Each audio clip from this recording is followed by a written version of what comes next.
नमस्कार मेरी सभी दर्शकों को, कैसे हैं आप सभी लोग। आशा करते हैं आप सभी सेहतमंद होंगे और परेशानियों से मुक्त होंगे, और अगर मुक्त नहीं भी हैं तो फिक्र ना करें। इस महाशिवरात्रि कृपा होगी आप पर, हम सब पर, देवों के देव महादेव की। चलिए आज मैं आपको इस खास सीरीज में महादेव से जुड़े हर किस्से को बयां करने वाला हूं। सबसे पहले तो बात कर लें महाशिवरात्रि की। तो दोस्तों, हिंदू पंचांग के अनुसार हर साल फागुन मास की कृष्ण पक्ष की चतुर्थी तिथि को महाशिवरात्रि का पावन पर्व मनाया जाता है। इस साल महाशिवरात्रि का दिन 11 मार्च 2021 दिन गुरुवार को पड़ रहा है। शिव भक्तों के लिए यह दिन बेहद ही खास होता है। भक्त पूरे साल इस पर्व का बेसब्री से इंतजार करते हैं। पौराणिक ग्रंथों के अनुसार इस दिन शिव और माता पार्वती का विवाह हुआ था, इसलिए महाशिवरात्रि के पर्व पर रात्रि जागरण करके चारों पहर पूजा आराधना करने का विधान है। अब बात करते हैं महाशिवरात्रि का महत्व। महाशिवरात्रि का आध्यात्मिक पथ पर चलने वाले साधकों के लिए बहुत महत्व रखती है। यह उनके लिए भी महत्वपूर्ण है जो पारिवारिक परिस्थितियों में है और संसार की महत्वाकांक्षाओं में मगन है। पारिवारिक परिस्थितियों में मगन लोग महाशिवरात्रि को शिव के विवाह के उत्सव की तरह मानते हैं। संसारिक महत्वाकांक्षाओं में मगन लोग महाशिवरात्रि को शिव के द्वारा अपने शत्रुओं पर विजय पाने का दिवस के रूप में मानते हैं। परंतु साधकों के लिए यह दिन वह दिन है जिस दिन वे कैलाश पर्वत के साथ एकांत में हो गए थे। वह एक पर्वत की भांति स्थिर व निश्चल हो गए थे। यौगिक परंपरा में शिव को किसी देवताओं की तरह नहीं पूजा जाता, उन्हें आदि गुरु माना जाता है। पहले गुरु, उनसे ज्ञान उपजा। ध्यान की अनेक सहस्त्र शब्दियों को पश्चात एक दिन वे पूर्ण रूप से स्थिर हो गए। वह दिन महाशिवरात्रि का था जिस उनके भीतर की सारी गतिविधियां शांत हुई और वो पूरे तरह से स्थिर हुए। इसलिए साधकों महाशिवरात्रि की स्थिरता को रात्रि के रूप में मानते हैं। प्रकाश आपके मन को एक छोटी सी घटना है। प्रकाश शाश्वत नहीं है, वह सदा के एक सीमित संभावना है, क्योंकि यह घट कर समाप्त हो जाती है। हम जानते हैं कि इस ग्रह पर सूर्य प्रकाश का सबसे बड़ा स्रोत है। जहाँ तक कि आप हाथ में इसके प्रकाश का रोक कर भी अंधेरे को परछाई बना सकते हैं, परंतु अंधकार सर्वव्यापी है, यही हर जगह उपस्थित है।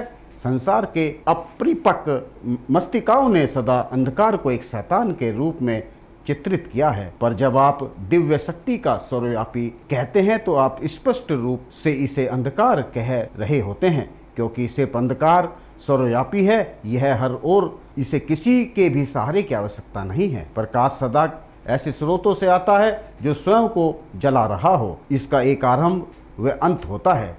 यह सदा सीमित स्रोतों से आता है।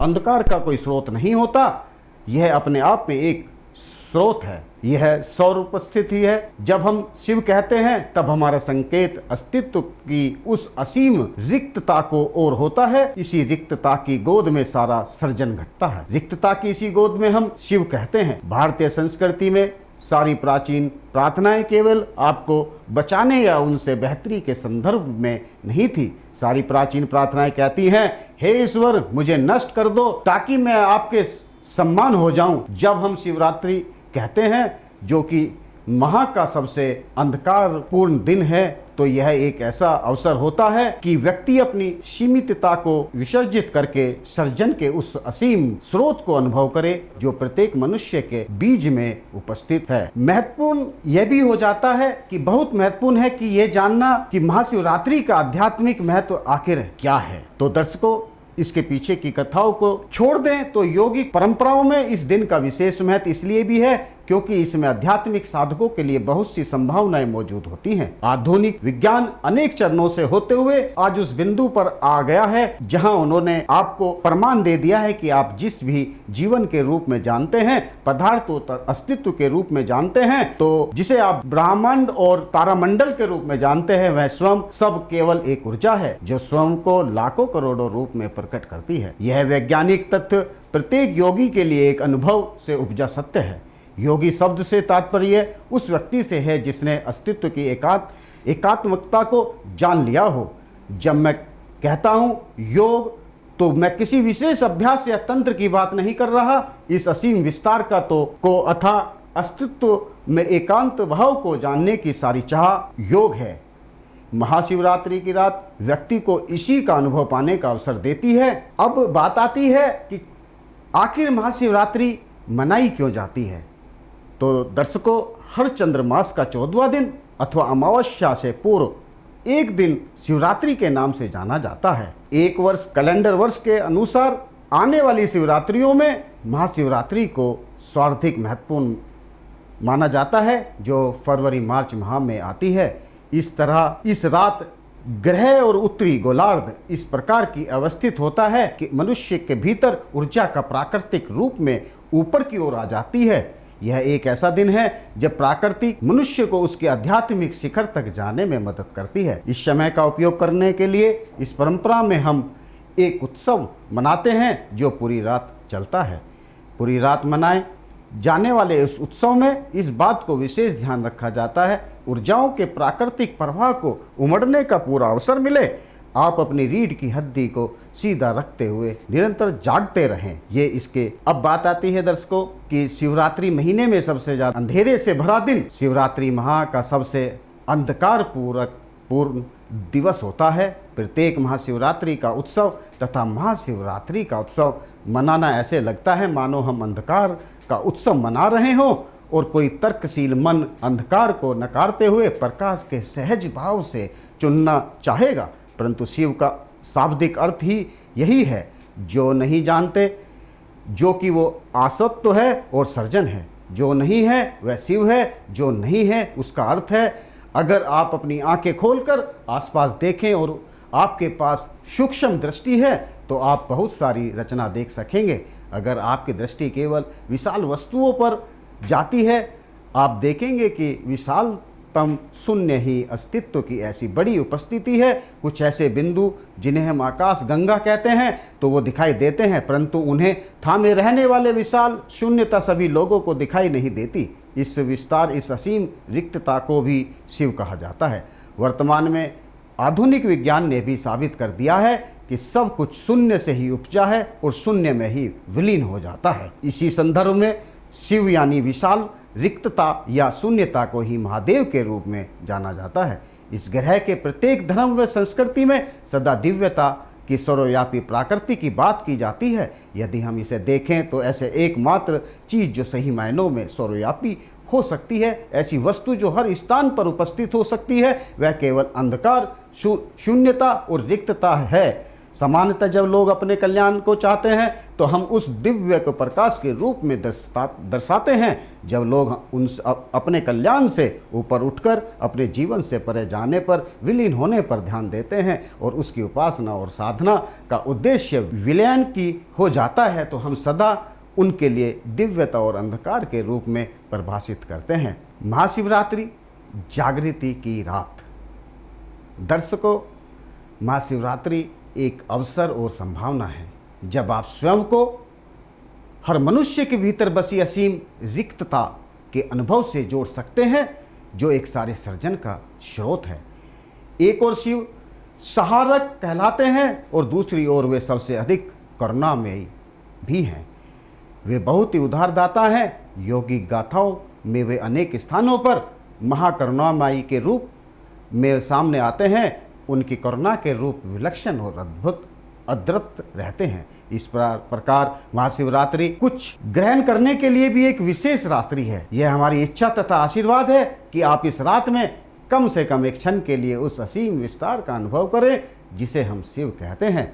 यह केवल एक नींद में जागने रहने की रात भर न रह जाए, यह आपके लिए जागरण की रात्रि होनी चाहिए। चैतन्य व जागरूकता से भरी एक रात हो। दोस्तों, मेरे प्यारे दर्शकों, ये बातें जो आप सबने ग्रंथों में पढ़ी होंगी और सभी जो सनातन धर्म के लोग हैं, महाशिवरात्रि की अनेक पुरानी कथाएं वो सब जानते होंगे और पढ़ी भी होंगी। मगर मैं एक चीज़ आपको बताऊं कि इस महाशिवरात्रि पर आप भूल कर भी 5 चीज़ें भोलेनाथ पर, शिवलिंग पर न चढ़ाएं। काल के भी काल यानी महाकाल भगवान शिव की उपासना का पर्व महाशिवरात्रि इस साल 11 मार्च 2021 को मनाई जाएगी। इस मौके पर अपने आराध्य भगवान शिव को प्रसन्न करने के लिए भक्तों अनेक जतन करेंगे। इसे दिन कोई व्रत करता है, कोई प्रसिद्ध शिव मंदिर में पैदल चलकर रुद्राभिषेक करता है। भगवान शिव की पूजा में विलप, धतूर, बेलपत्र, फल फूल आदि चीजें शिवलिंग पर चढ़ाई जाती हैं। मानता है इसे भगवान शंकर बहुत प्रसन्न होते हैं और भक्त को मनोकामना पूर्ण करते हैं।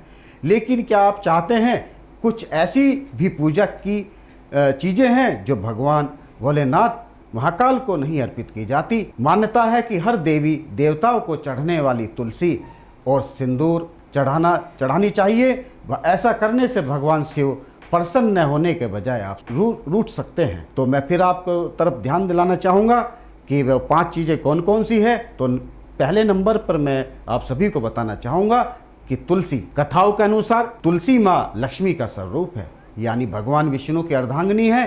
भगवान विष्णु शालिग्राम की पूजा में ही सदैव तुलसी का प्रयोग किया जाता है, लेकिन शिवलिंग पर तुलसी का प्रयोग वर्जित है। दूसरे नंबर पर सिंदूर। सिंदूर एक प्रकार से श्रृंगार की वस्तु है जो सभी देवियों को चढ़ाया जाता है। चूंकि भगवान शिव का वैरागी है और उन्हें महाकाल माना गया है, इसलिए सिंदूर नहीं चढ़ाया जाता। नारियल पानी कभी भूल कर न चढ़ाएं। भगवान शिव को अर्पित की गई वस्तुओं का प्रसाद नहीं लिया जाता है, जैसे कि बाकी देवताओं पर चढ़ी चीजों को प्रसाद में लेते हैं, इसलिए शिवलिंग पर नारियल पानी नहीं चढ़ाना चाहिए। चौथे नंबर पर केतकी के फूल। कथाओं के अनुसार एक बार केतकी फूल ने भगवान ब्रह्मा को झूठ में साथ दिया था, जिसे जानकर भगवान शिव ने क्रोध में केतकी फूल को श्राप दिया था। तब से इस फूल को शिवलिंग पर नहीं चढ़ाया जाता। 5वें नंबर पर हल्दी। सभी देवी देवताओं को पूजा में हल्दी या हल्दी चावल का प्रयोग देखा जाता है, लेकिन कुछ विद्वानों का मानना है कि हल्दी सौभाग्य का प्रतीक है, तो विनाश के देवता भगवान शिव को नहीं अर्पित की जाती। तो दर्शकों, आप सभी को मेरी तरफ से महाशिवरात्रि की हार्दिक बधाई, और मैं महाकाल बाबा से प्रार्थना करूंगा कि आप सभी को निरंतर आगे बढ़ाए और आपके परिवार में सुख शांति बनी रहे। इन्हीं शब्दों के साथ मैं आपसे विदा लेता हूं और वादा करता हूं कि आगे फिर कोई नई बातों से आपको रूबरू कराऊंगा। जय श्री महाकाल।